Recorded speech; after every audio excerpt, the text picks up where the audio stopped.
Oh, okay. I need a drink. I need a drink. Cause I'm not angry. I'm just disappointed. I'm disappointed with this game. I'm disappointed with the new Star Wars movie. Here we go. What follows? I'm going to go through the plot of The Last Jedi. I'm just home. I just saw it. So what follows is going to be spoilers. So if you don't want to know what happens in The Last Jedi, by all means, go away. Click away from this video. Because you're probably not going to like what I have to say anyway. Alright. Here we go. Here's the plot.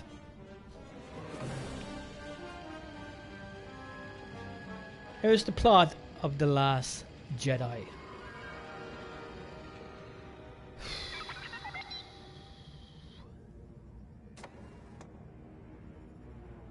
First 10 minutes of this movie is pure Star Wars. It's really good. And it gets your hopes up. But anyway, it starts off, the rebels are in trouble straight away. The First Order jumps in, starts shooting up the rebels. And Poe comes to the rescue. Poe Dameron comes to the rescue because that's what he does. He's a hero. He starts. He goes up to the First Order ship in his X-wing, and he starts. Says he has a message for General Hux, and he starts playing with General Hux. Starts making a fool out of him. I'm not sure you would kind of do that in a real life situation like that. You would make. It's kind of it kind of works if you think that Poe Dameron is the ultimate badass. That's fine. I guess it kind of works. But we've never seen this kind of making a fool of the bad guy to this extent in Star Wars before, if you know what I mean. So anyway, Poe Dameron starts shooting up the ship, and because he's in a small X-wing, obviously the big guns can't turn fast enough to shoot him. Right? Fair enough. That's all Star Wars lore. That is okay. Don't have a problem with that. Anyway, the battle happens. You know, pew pew pew pew, space battle. Then the bombers come along. And you think you're going to get... The bombers come along.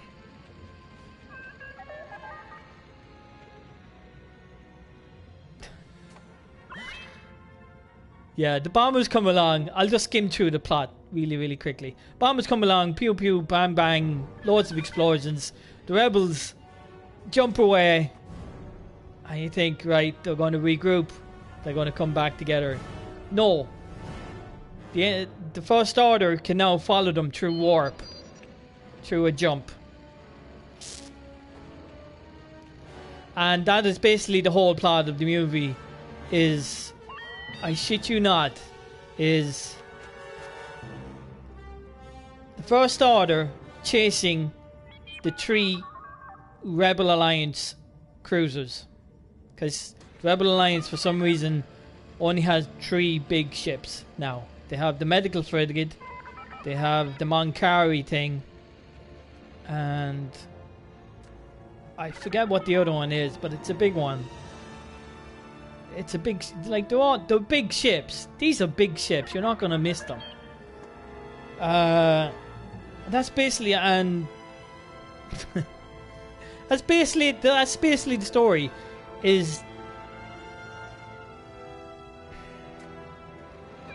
Is the rebels running away from the First Order the whole way through the movie. That is the story. And of course, Finn meets this little the girl, you know, the Chinese girl, the Vietnamese girl, Rose. Not that her race has anything to do with anything, but whatever.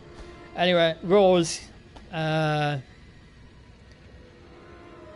they go off and have a little adventure in Vegas land, where they get to ride mythical creatures through Vegas land and get arrested by space cops because they landed illegally on a beach. I'm not messing here. This is in the movie. They are space cops now.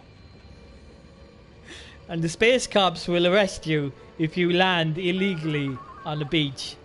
And this is Star Wars we're talking about. This is Star Wars.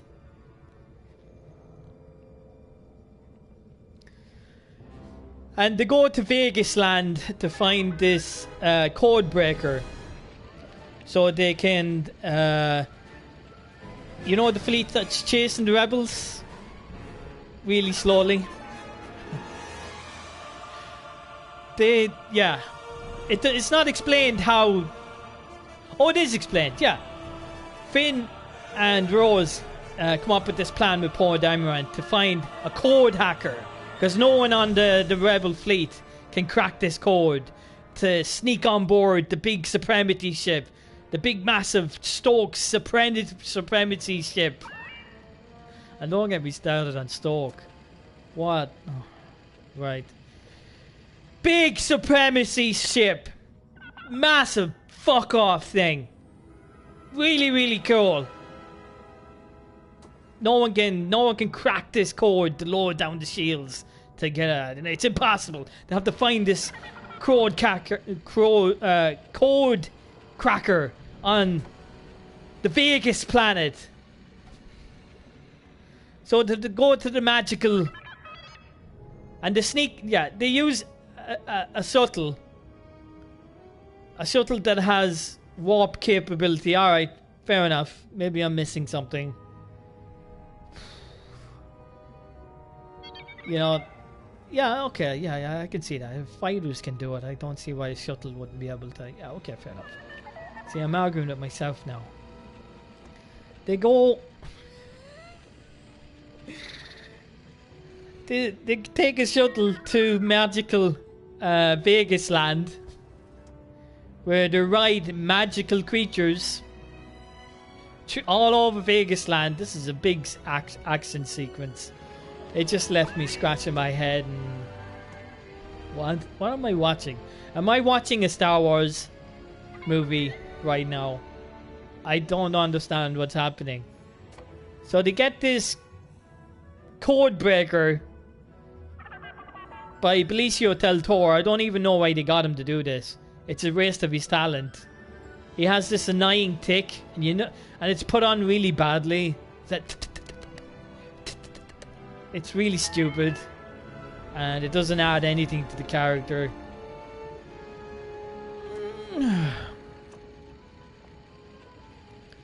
So anyway, because the shuttle is so small, they can't be picked up, right? Remember, this is going back to the beginning of the movie. They can't pick up small fighter craft either. The big guns. They can't fire at the big, at the small shuttlecraft or the small fighters. Do you understand where I'm going with this? Okay, stay with me, because that's very important, especially near the end of the movie.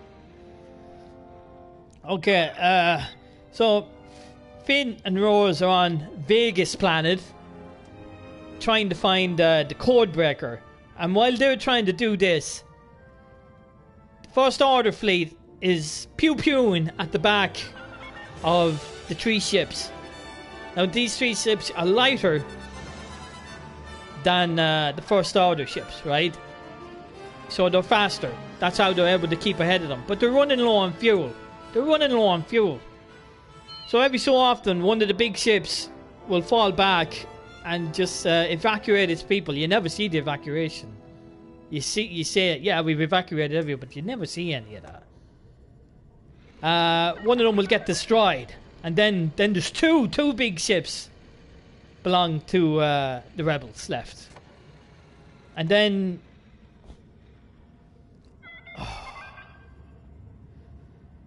Rey is on talking to Luke, and they add nothing to the movie. Luke doesn't Luke kind of trains Rey. And then Yoda pops up and repeats everything he said in Empire Strikes Back. He's just nearly word for word. It is the most insulting use of a beloved character I've ever seen. It is pure fan. It's for the fans, but I don't think the fans will appreciate it. I was excited when I saw Yoda. I said, yeah, fucking Yoda, man. Fucking Yoda. Hit us with the wisdom, Yoda. Yoda doesn't hit you with wisdom that you don't already know. It's like word for word Pete of what he said on Dagobah when he was talking to Luke. Word for word. I shit you not.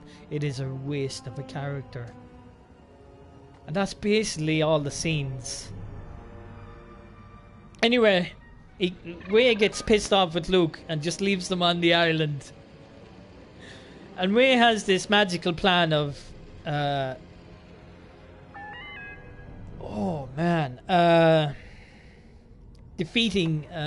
changing Kylo to the good side. So she hops in the Millennium Falcon with Chewie. They jump in. Now the chase is still going on. You have to remember this. That the Rebel Alliance is down to 2 ships now, not 3. 2 big ships running away. And the First Order is still pew-pewing away. This is all happening through the movie. This is one big chase through the whole movie. This is the plot. And it's kind of like it's like a tree branch. There's little plots going off on all over the direction. But the main plot is the pew-pewing, the chasing of the fleets. But it's not exciting. There's no... A ship gets blown up and you do not care. You do not care. Anyway.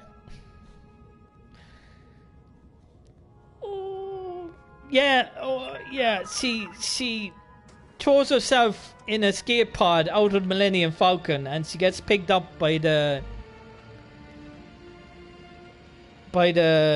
First Order. I find it very hard to make sense of this plot because it is all over the place. This plot doesn't make any sense. It doesn't make any sense. Anyway, she goes on to the big First Order, the Supremacy ship that they made such a big deal of. You know, Stokes ship. Massive fucking thing. Massive fucking thing, okay? Basically a flat Death Star instead of a floating Death Star. Instead of a round ball of a Death Star. It's just a Death Star flattened out. If that makes any sense. Anyway. She goes on and she confronts Snoke and Kylo Ren. And it is so bad. The scene is so bad. The script is so bad. They tried to have the emotion of when the Empire was trying to change Luke. They tried to go for that, but they didn't pull it off at all. It's so bad. It's so bad. Oh God. Anyway, before that, just before let's rewind it back a bit. When the good fleet, the rebels fleet, jump out and they think they're safe, right? The chase begins, right? The First Order jumps in and there's a big there's a couple of starfighters shooting at each other. You think there's going to be a big fight, but the hangar, Kylo Ren blows up the hangar, right? And kills all the rebel pilots and all their ships because they were in one hangar. So they have no ships now. They have no combat capability, the rebel fleet. Because Kylo Ren is the man.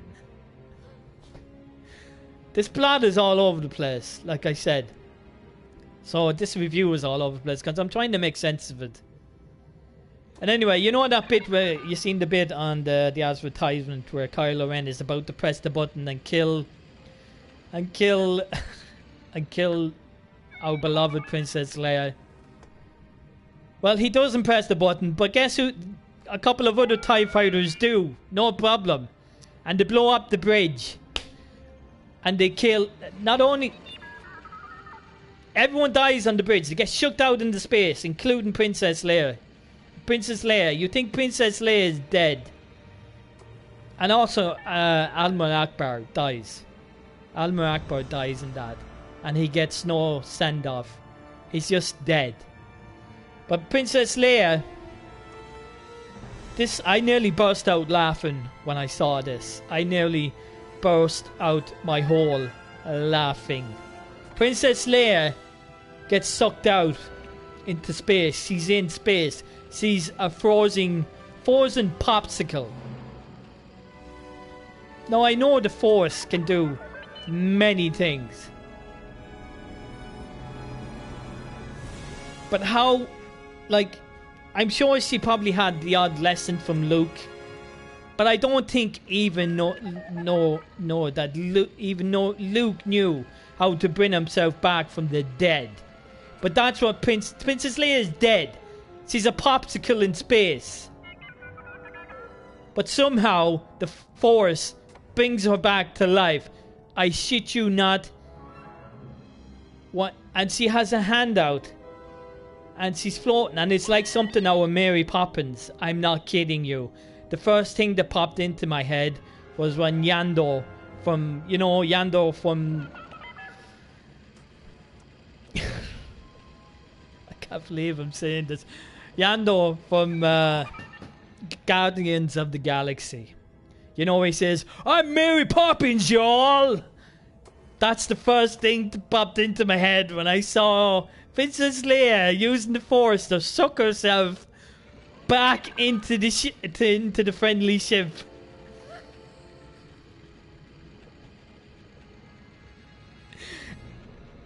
First thing that popped into my head was, I'm Mary Poppins, y'all! It is cringeworthy, and it is never explained how the Force brings her back from the dead.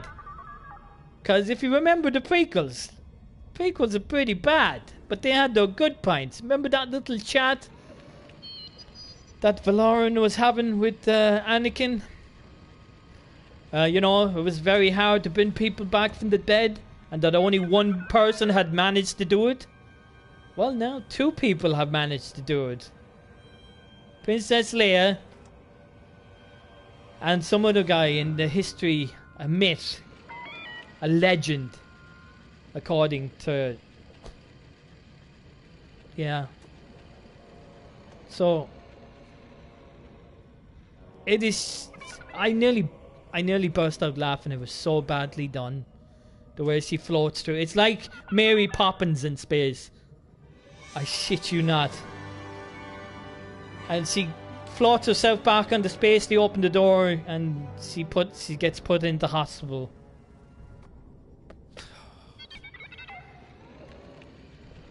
Anyway, let's jump back to Wars and Finn, who are on the Vegas planet. They get arrested by the space police, because they landed illegally on a beach. Star Wars. And they get thrown into jail. Anyway, they get out of jail. They break out a big massive break. They ride these... they might as well be unicorns. They're like unicorns, but with big fluffy ears. But they don't have a unicorn. They don't have a horn. I'm just going to call them fucking unicorns. Because that's how fucking ridiculous it is to have this scene in a Star Wars movie. There's never been anything like it in a Star Wars movie.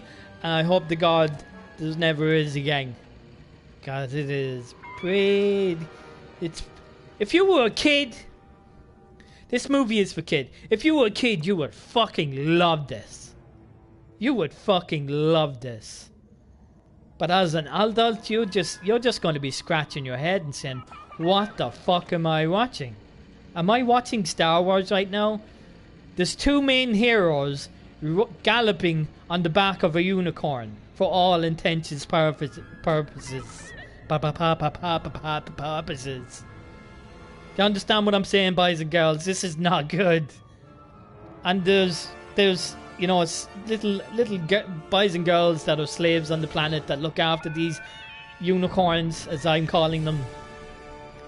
And they see the rebels, and they were going to call the cops on them, but thankfully one of the rebels have the secret magic rebel ring that proves you're a rebel.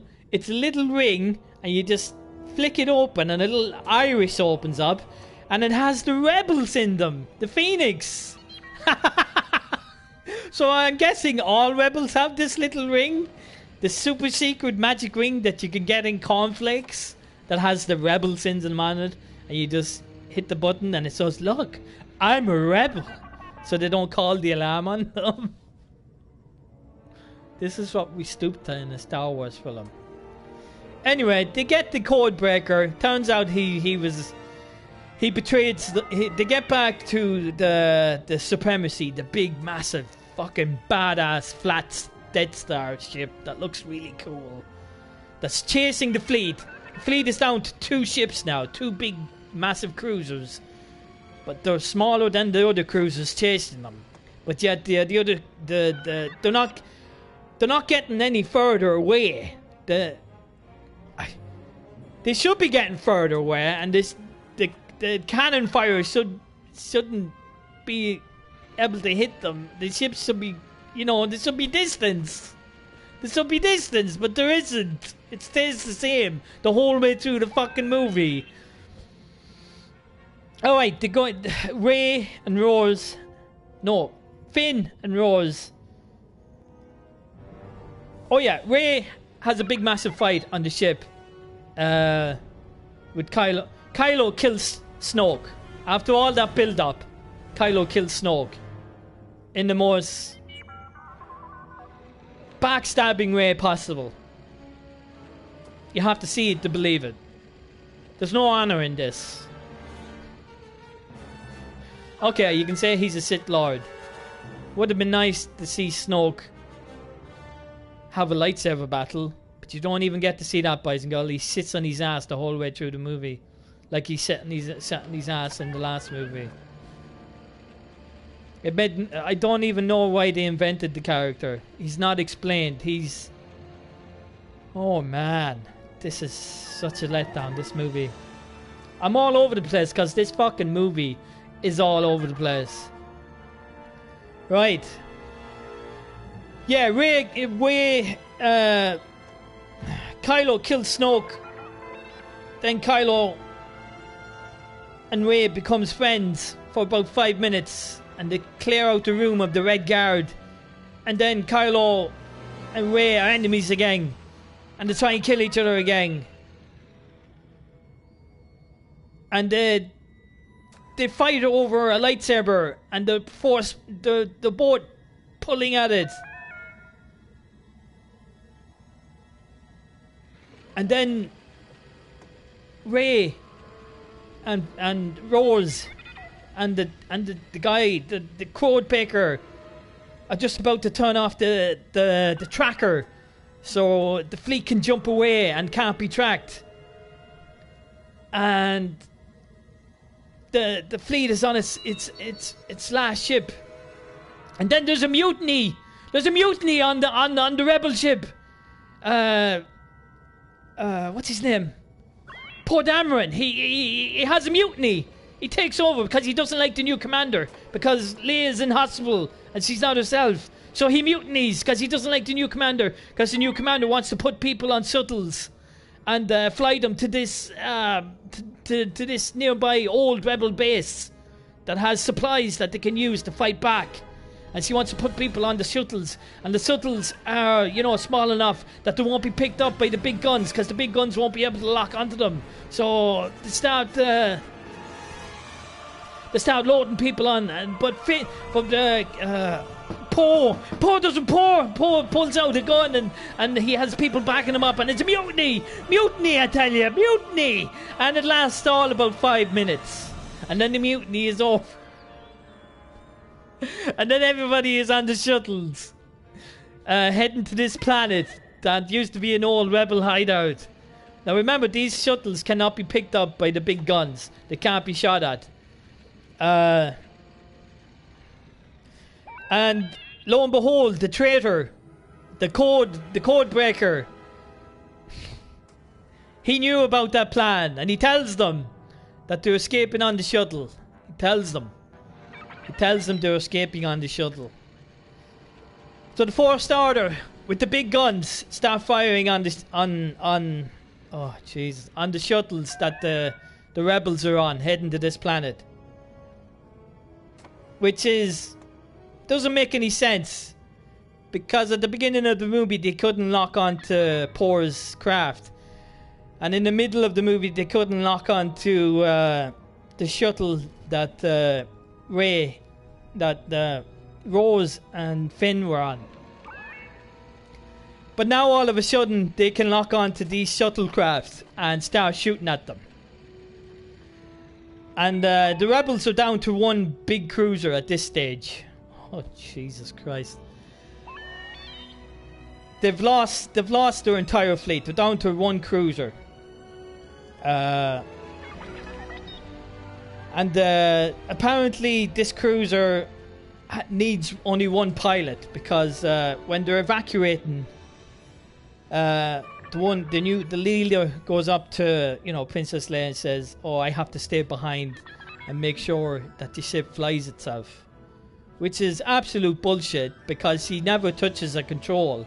The next time you see her supposedly steering the ship, she's just staring out a window, looking at the rebel ships, the little pods going off. This movie is such a fucking mess. The movie is such a fucking mess. And anyway, so she gets this bright idea of she gets in. She's only there for plot convenience. She's only on the bridge of that ship for plot convenience. Because if she wasn't there, the ship would just keep flying straight without any help from her, because she's just staring at the window, watching the escape shuttles leave, heading to the planet, and she sees them getting shot at by guns that less than half an hour ago couldn't pick up how they're locking onto these small craft, and why these small craft are not trying to avoid the laser fire. They're just flying in a straight line and they're getting shot at. They're not zigzagging. They're not. It doesn't make any sense. It's like shooting ducks in a barrel. It's ridiculous. There's no hint of avoiding. Like, you can see these shots coming a mile away. All you have to move is move to the left or move to the right, but there's no evasive actions by these shuttles. So anyway, the girl who volunteered on the ship to stay on the ship to make sure it would drive itself, even though it's perfectly fine to drive on itself, and she's only there for this plot convenience, to turn the ship around. She turns the ship around straight at the Supremacy. It's a Moncari craft she's in, so it's not a small thing. And the first two ships, the two ships they had with the Moncari were big ships as well. I think one of them was another Moncari, two Moncari ships, and the medical frigate. Now these aren't small fucking ships, and these have been destroyed. But she gets this idea all of a sudden to turn the ship around and to hyperdrive through the enemy fleet. To hyperdrive through the Supremacy and all the other First Order ships chasing them. Do you see the problem here? Why didn't they do this earlier on with one of the other ships? And then they would have had two ships to survive on. Do you see the problem here, peeps? Anyway, she does that. She hyperdrives through the enemy fleet. It's like a fucking nuclear bomb going off. it's like about 20 nuclear bombs going off. And you're wondering to yourself, why didn't anybody come up with this idea before they ran out of fuel? Why didn't they say, evacuate the medical frigate, put everybody onto the 2 Mankari frigates, turn around the medical frigate, and bam, hyperdrive straight into the enemy fleet? Why didn't they do that earlier on? But they don't. This movie is, it's all over the place. It's all over the place. It looks gorgeous, but there's nothing there. Anyway, see, nuclear bombs, the Rebel fleet, and it's really cool, and the special effects are fucking awesome. Really, really good. But fuck me, why didn't they do this earlier? When at the beginning, when they had 3 battle cruisers. Why didn't they do it at the beginning? Don't tell me no one didn't come up with that plan. They were in desperate straits. It would have been an awesome thing to see that at the beginning. But that's done at the very end, when they're down, when they don't have any capital ships left, and there's only... She doesn't even, when the shuttles are being shot at, she doesn't even attempt to get the ship in front of the laser fire. You would think she would do that. She's just there and watching about 3 or 4 shuttles getting destroyed, and she's not reacting. She's not doing anything. She's not driving the ship. She's not turning the ship into the enemy fire and trying to protect the shuttles. She's not doing anything.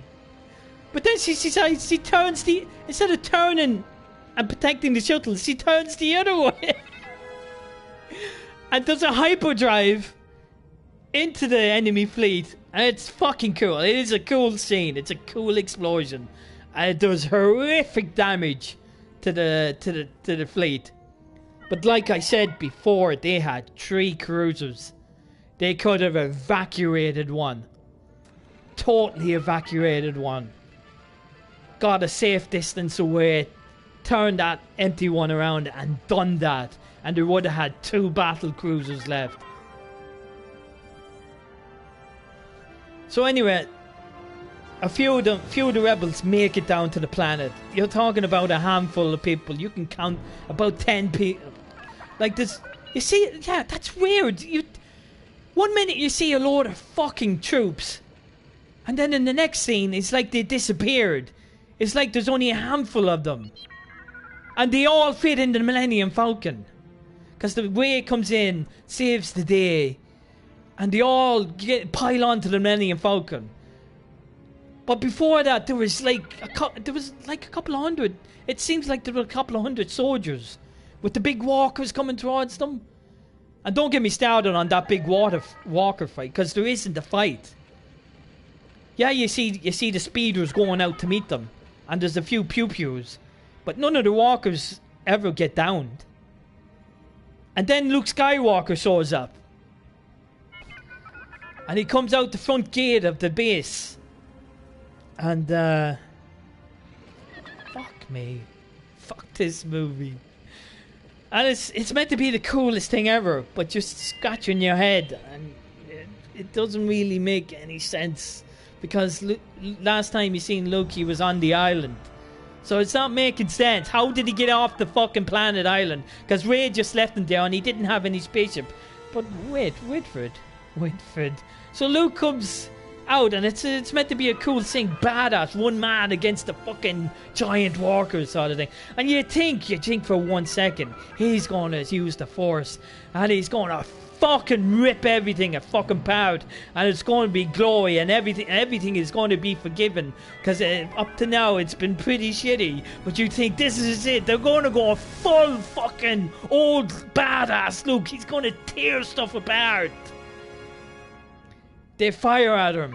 They fire all the lasers at him in one spot, and it's like a mushroom cloud of explosion.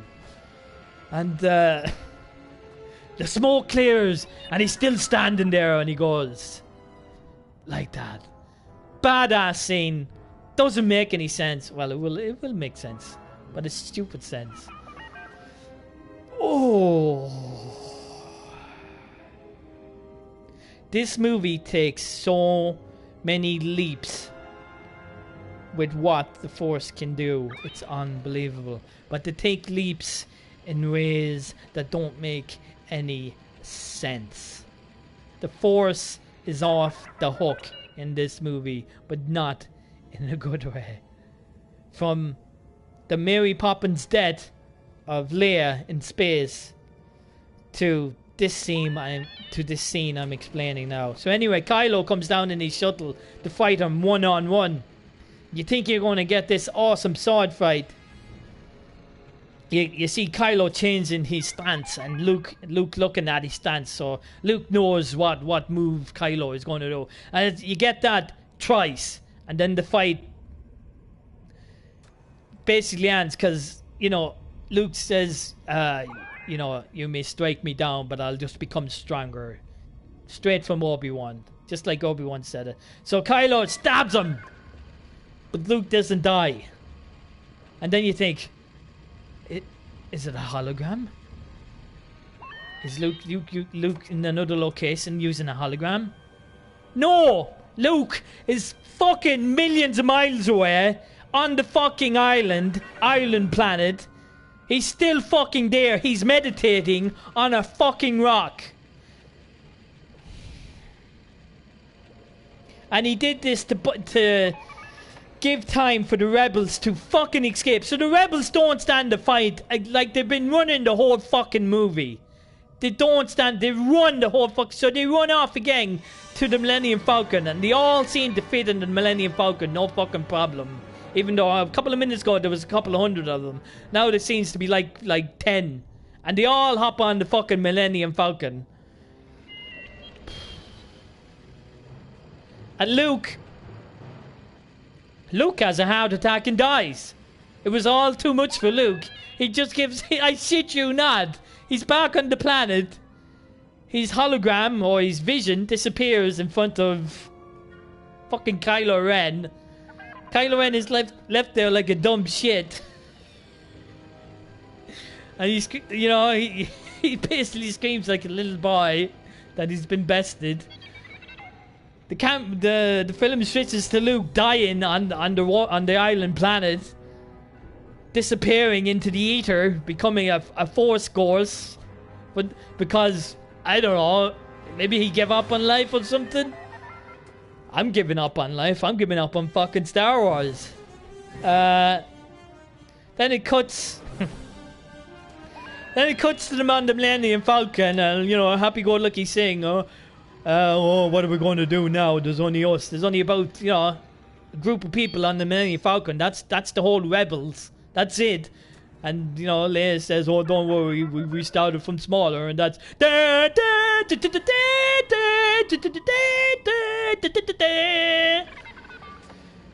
This movie, if my review is all over the place, it's because this fucking movie is all over the place. I'm not angry, I'm just disappointed.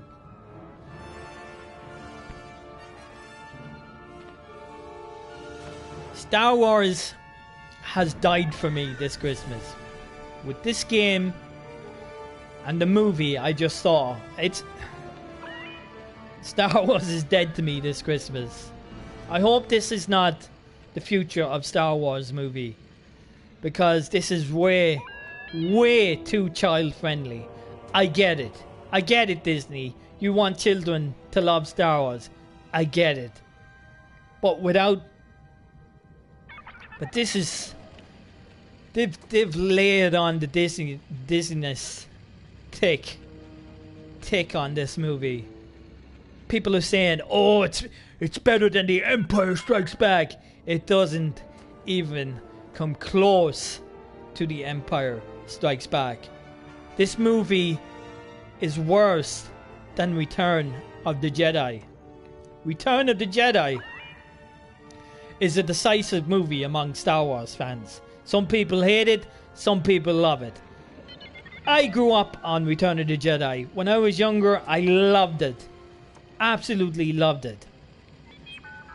But when I got older, I don't like it that much. But I can still watch it. If it's on TV, I would still watch it. The Last Jedi is another watershed moment. This is going to split the Star Wars community right down the fucking middle. Because you're going to have people that say, this is fucking fantastic. It's all my childhood dreams. I can see that. But then you have the realists, which is me, who can pick the fucking holes in the logic. And it's not good. It's not good for us. It's okay for the kids. Kids are gonna fucking love this movie. Kids are gonna fucking love it. The rest of us are gonna be confused and dazed. This is worse than Return of the Jedi, in my opinion. This is below Return of the Jedi by quite a long march. This is down there with the prequels. And I fucking hate the prequels. But this movie, I would actually say Revenge of the Siths. The Sith, there we go, is actually better than The Last Jedi. I actually think it is. Because that has a... Revenge of the Sith, it knows what it is. It has a good fucking... I wouldn't say a story, but it has something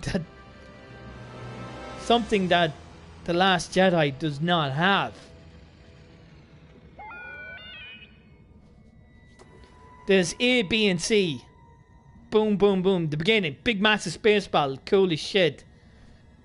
In between, you know, Clone Wars, you know, the battles, all that kind of stuff.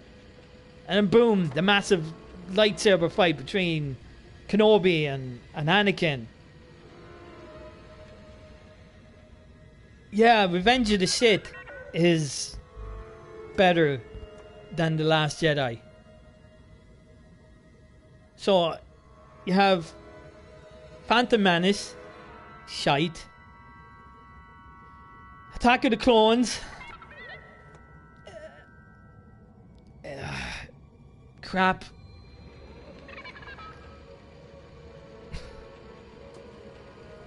Yeah. The Last Jedi. The Last Jedi. Then Revenge of the Sith. The Last Jedi is... So, yeah. I'm thinking about it, and Revenge of the Sith has more redeeming features than The Last Jedi. That's how bad The Last Jedi is. That a prequel film, in my point of view, in my eyes, beats it. This comes nowhere close to the magnificent Empire Strikes Back. It is below Return of the Jedi, and is nowhere near A New Hope. This is a dark time for Star Wars this year. Between this shitty fucking game and now a shitty movie. I'm probably going to be by myself on this. People are probably going to love this movie. I'm probably not gonna... I had plans to go see this movie on Monday and Tuesday. Them plans do not exist anymore. I have no interest in seeing Return The Last Jedi again. Next time I'll probably see it is if it's on TV. I'd probably give it a watch again. Just to see if I missed anything. Just to see if what I saw and what I heard and what they did to the law of the Force and the Jedi is what they did. Because I'm kind of in shock that they did what they did. It's fucking crazy. it's insane. Some of the leaps they make, it's like you can make long distance phone calls with the Force now. Doesn't matter what side of the space you're on, if you have the Force, you can make long distance phone calls. Like the rebels are trying to get out an SRS to the galaxy. But they don't need to send out an SRS. They just can get Rey to make a phone call and contact everybody. The leaps they have done with the Force, it's crazy. It's on steroids. The Force is not a mystical thing anymore. It's crazy. It's comical. You will find it hard not to laugh at the death scene of Princess Leia, and when she comes back to life, you will find it very hard not to laugh and not to have Mary Poppins in your head and Yando saying, "I'm Mary Poppins, y'all," because oh Jesus, I'm not going to see The Last Jedi again. I'm done. I'm like, Star Wars is done for me this year. Hopefully the next film will be better. I can see why the girl who plays Daisy Ridley said she's not going to be back after number 3. I can see why. She's part of this movie and it's fucking terrible. And I think she sees the writing on the wall. She knows there's going to be fucking backlash. Because right now, all you're hearing is good things. But this is the first review from a fan. I love fucking Star Wars. You know, look, that's my pad. That's my fucking pad holder. I grew up on Star Wars. I have Lego Star Wars out in the kitchen. My favorite ship is the A-Ring, okay? And there's an A-Ring in the beginning of the movie, and it lasts all about 10 minutes before it gets destroyed by Kylo Ren. Kylo Ren is such a shit-hot pilot. He kills the entire fighter arm. Why was the whole fighter fleet in the bay at one time? That doesn't make sense. Because we know X-Wings and A-Rings can jump by themselves. So obviously there should be a ring of craft protecting the fleet at all times. That's just common sense. But not in this movie. Not in this fucking movie. All the fighter craft in the whole rebel fleet were in one fucking bay. Not to mention that there was 3 fucking... Okay, the medical frigate, I understand. That can't hold ships. But there was another Man Cree freighter. Another Man Cree frigate. The same as what they had. And what happened to their fighters?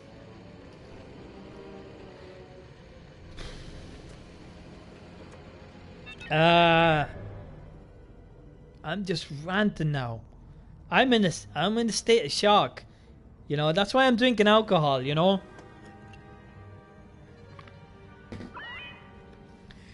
Anyway, let's see what free crate we get today.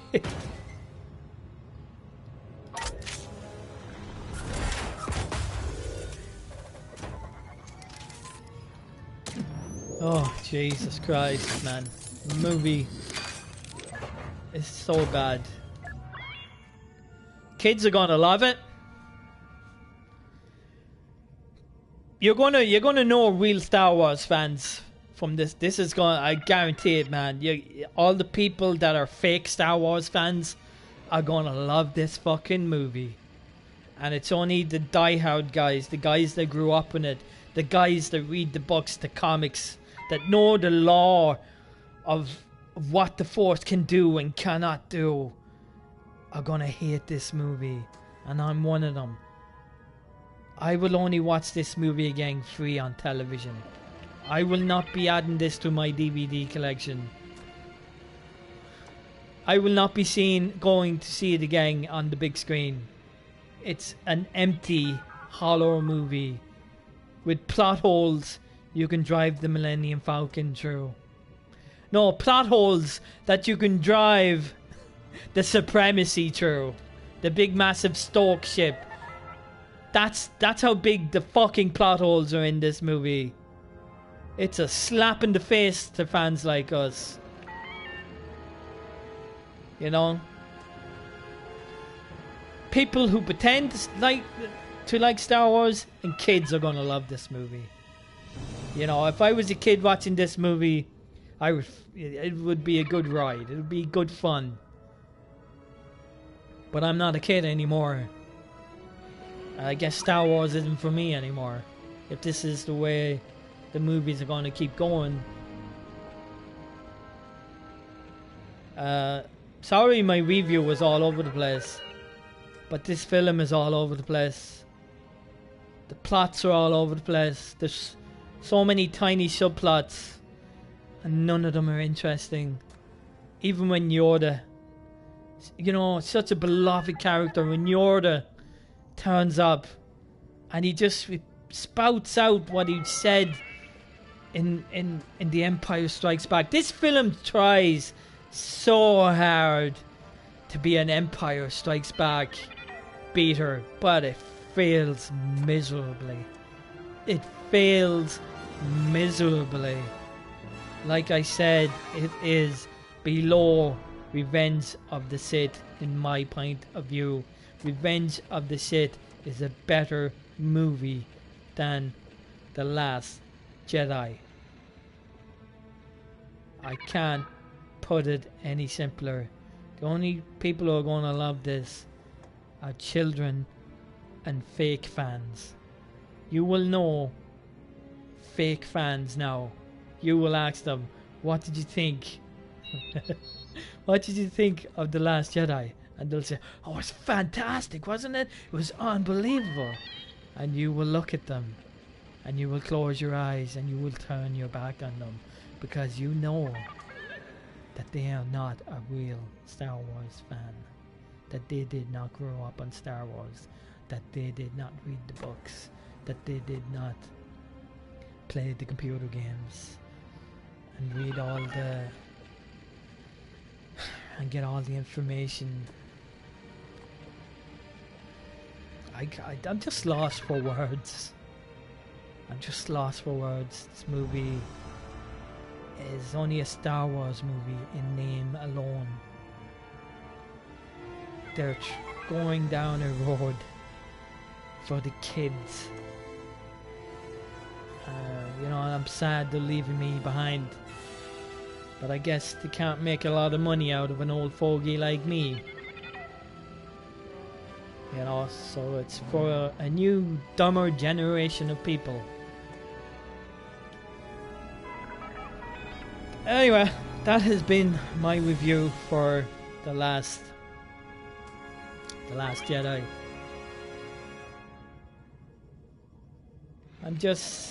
I'm in shock at how bad it is.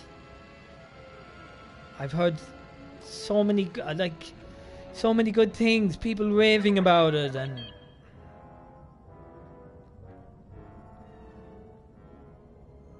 I don't see it. I don't see it. I wanted to see it. Trust me, I want this to be the greatest thing since sliced bread. I want it to be the best fucking Star. I wanted it to beat fucking Empire Strikes Back. Could you imagine that? But it's nowhere near it. It is a mess. A mess. The plot lines are all over the place. Oh, it's just so bad. Fans would do better fan fiction than this. I'm getting angry now. I need to stop. Because I'm just repeating myself. And it's not helping my head mentally. I've got to find a nice little corner to cry in now. Because my Star Wars Christmas is officially dead. I thought the film would save it after this fucking shite of a game. I thought the film would save it.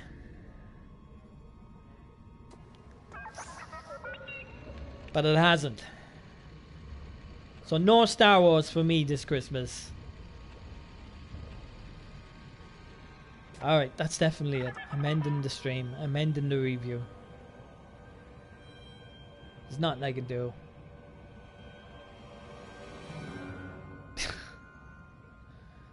I'm not angry. I'm just so disappointed. I'm just disappointed with it. I mean,